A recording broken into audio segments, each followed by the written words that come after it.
All right, thank you so much for being in the meditation with me.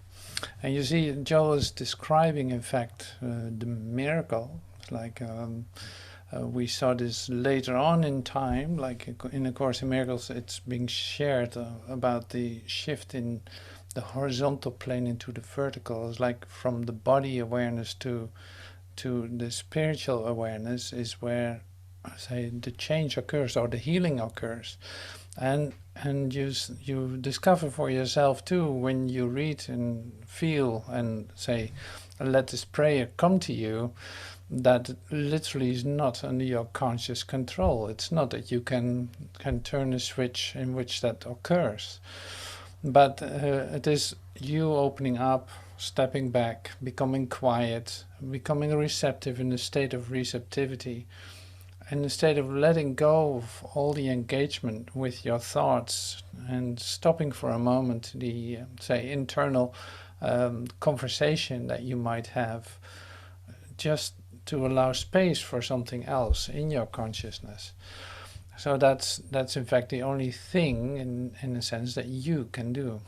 But by practicing this, by doing this like we do in this meditation, you come to the place where this is an actual occurrence. Suddenly there is light out, like out of nowhere it seems to come.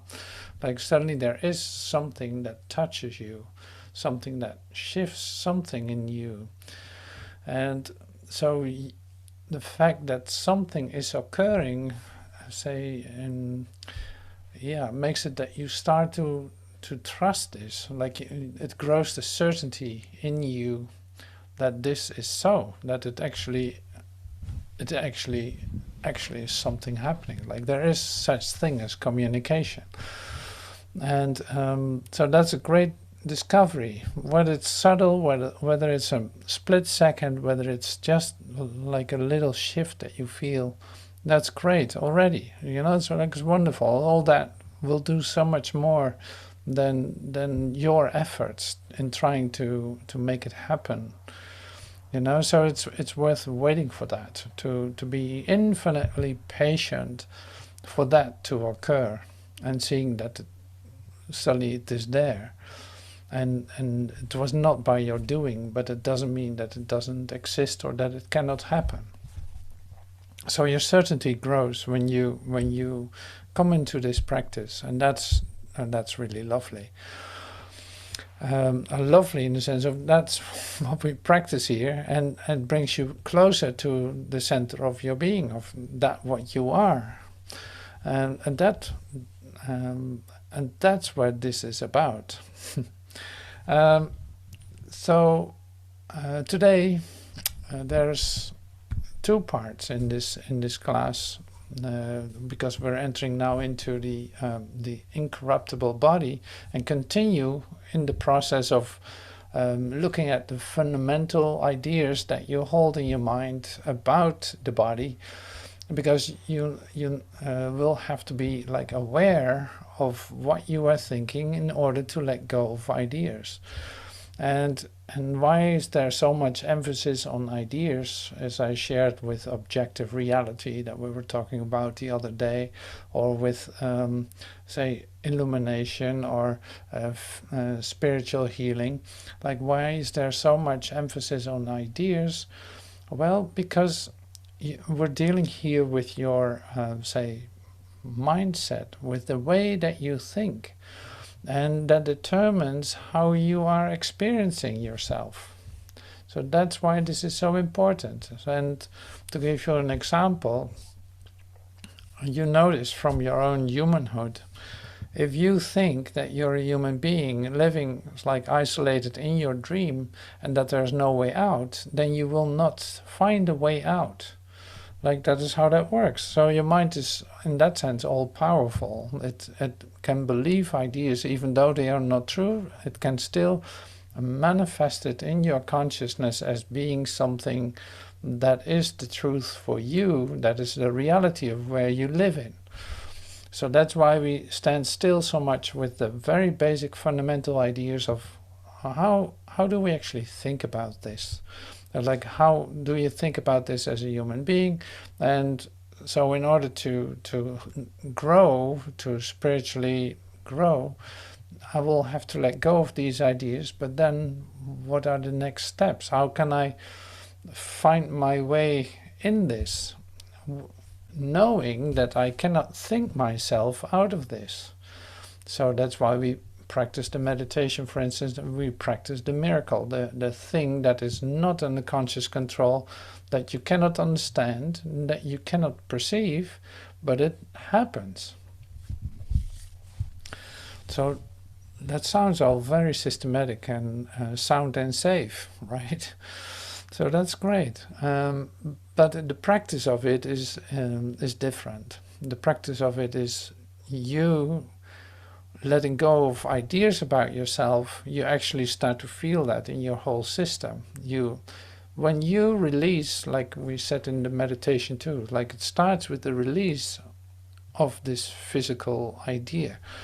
Like when you allow these ideas to come to you and let go of an idea that you held on to before, that shifts the whole energy in your system. And yeah, you probably have experiences with that, for sure. It's like, for instance, this one, it's like very practical.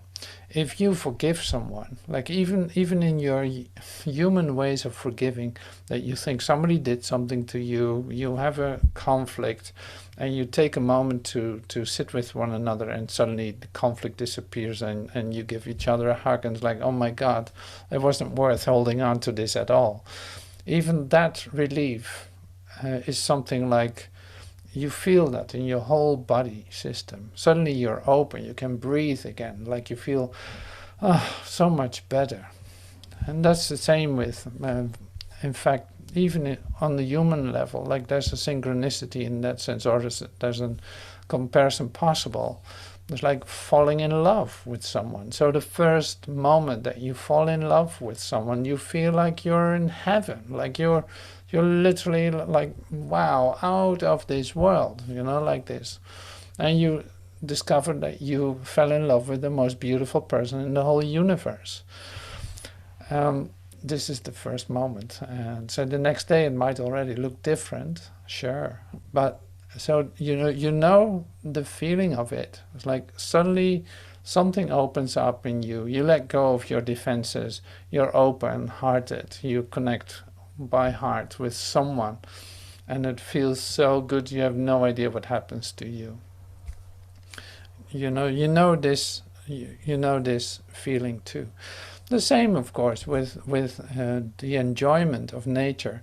You can see from the top of a mountain, or you see at the beach a sunset or a view so expanded and so incredible that tears are rolling over your cheeks, and it's like, oh my God, I have not seen anything that beautiful. It's like totally overwhelmingly beautiful.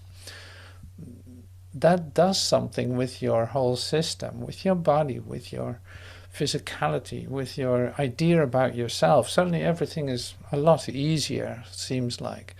And of course that can shift again, and then you fall into certain ideas again, or who knows what happens. I'm not paying too much attention on that right now, but this is just as an example to see, like, you're familiar with how effects change the way you feel about yourself, and also how your physicality feels. That changes easily with changing ideas. So in other words, there's a relationship between what you think and how you experience you in this body-mind setup that you find yourself in as a human being. That's only that part, like that's that part that I'm using to express this. Now imagine that you suddenly an idea comes to you from outside of your frame of reference, which could be compared with like a beautiful sunset that you see and you get completely overwhelmed with. Like that idea, there's an idea that you actually start to hear. imagine that the little voice is speaking to you. Suddenly you receive a message that has nothing to do with your ideas about yourself, that has nothing to do with what anyone ever has told you. But here is the pure experience for you in your consciousness of this voice speaking to you. Now you can imagine, and you experience this too, like that changes everything in your body too, in your physical idea of yourself, because you know suddenly you feel, or you get, say, emphasized or confirmed, if that was the word I was looking for, like confirmed, you get confirmed that there is something else that can lift you out of this frequency that you're so used to. Because if I look at the human species, the human idea as a frequency, it is a low vibration of solidity, of objectivity, of separation, of time, and it's like a distance between cause and effect. Like, okay, this happens now, but the effect of that I will see later. You know, you have all these, say, slow time ideas related to the human experience of yourself. That's why it's also frustrating for you to be in that. It's like, oh my God, it takes so long for something to happen or to change. I have an idea now, why isn't it realized immediately? You probably have experiences like that too. It's like, unbelievable. I have an idea now and I cannot realize it immediately. The frustration of having a separate cause and effect, like having an idea and the result of that idea in form, it can take forever for that to happen. It might not even happen. So this frustration is heavy, is like, it doesn't feel like you're in the right place. For some things you have to wait an age, you have to wait, maybe it even never comes. This is the feeling as a human being. It's like, it might not even happen. And this I have to agree with or be fine with. And that's a lot of work. Because in my idea of myself, this should happen right now. You know, this should be realized immediately. So why isn't that the case? Well, this is the same, of course, with experiencing your physicality in a whole different way. If you discover something appears to be wrong with my physicality, something appears to be wrong with my, who knows what. The fact that you experience that doesn't feel right. It literally does not feel right. It does not feel natural to you to have this disability, this heart disease, this lung disease, this whatever disease that you think you can, that you experience, that you have. Like, none of that feels natural. But what does the human mind do? Like, what does the human mind do? What do you do? The same, like, what do you do with the frustrations that you're experiencing between you having an idea and seeing that it might never be fulfilled? It might take forever for that to be realized in my dream of myself. And the same with the physicality. Like, how can this ever change? My heart seemed to be broken, my heart seemed to be not working that well, or my lungs, or whatever that it is. Like, that doesn't feel natural, but how will that ever change? What will contribute to the healing of that? Like, this might never happen. You know, thinking like that in a timeline, in your human perspective of yourself, is a very common way that you see a lot, that people think that way.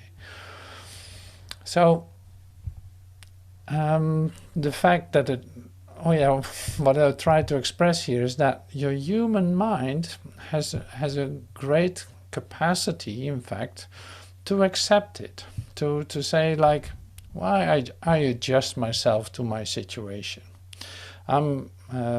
it is not nice, it is suffering, but in fact I agree to suffer. It's like, okay, well, whatever, I will take it for what it is. I will just let that happen.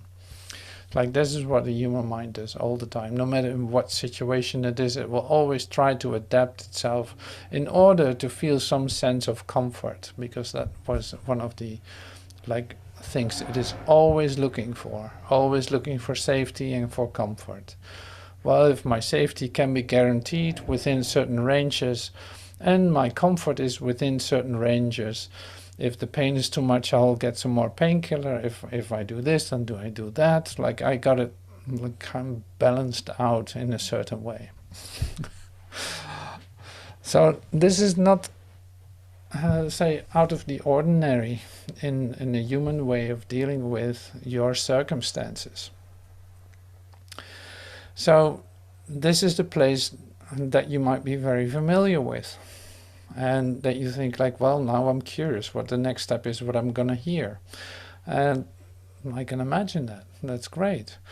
So what we just did in the meditation is in fact an answer to that too. It's like, there's a physical experience of yourself connected to physical ideas, a physical identification of you, a physical world where you appear to be living in, and all this, like, that is all included in the package, so to speak. And in that, we actually want to move into a spiritual experience of the spiritual body that Joel was talking about in the prayer, like this spiritual body. Yeah, that sounds really great. I would love to shift into that and be free of disease and limitation. That would be great. Like, I would love to have that happen to me. So this is where it starts with, of course, coming to know that this is an opportunity, that this is a possibility in your mind. Because in my human frame of reference, it seemed to be like an endless dark tunnel without any kind of light at the end of it.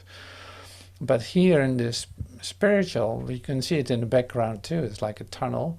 I'm moving right through, even though it's dark here and a bit fuzzy. There's light at the end of the tunnel. So there's something else possible that I cannot see what it is. I cannot perceive it. I cannot understand it, what it is, but there's an opportunity for me to let something else occur.